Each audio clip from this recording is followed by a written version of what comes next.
Il 13 di dicembre, in Palermo, è un brutto giorno per il panificio, perché per i palermitani è un giorno di grande sacrificio.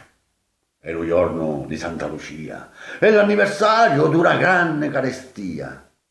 Perciò, per lo palermitano assai cristiano e devoto, è una giornata di digiuno e la va a rispettare il suo voto. Si fa la croce di prima mattina, casa allo bar e si fotte la prima arancina. Se lo cameriere ci dice, avevo pure un calzone.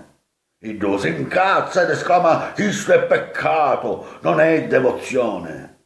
A metà mattinata l'ognuno si fa sentire. È meglio con faccio peccato, se non me ne pentere. Fate coraggio, va a trovare zia e t'ammucchi una tazza di cuccia.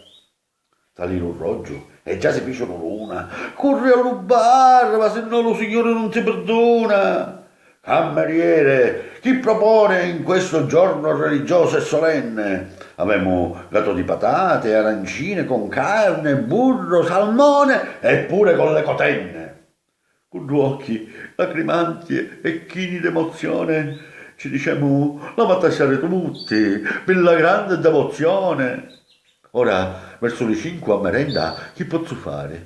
Un quattro cazzilli e due padelle ci possono stare, ma raccomando, senza lupani a mangiare, ma se no non sei un vero cristiano e t'affare perdonare. Ritorni alla casa e stanno un gialotto. Che fa? Andiamo a fare un bel risotto.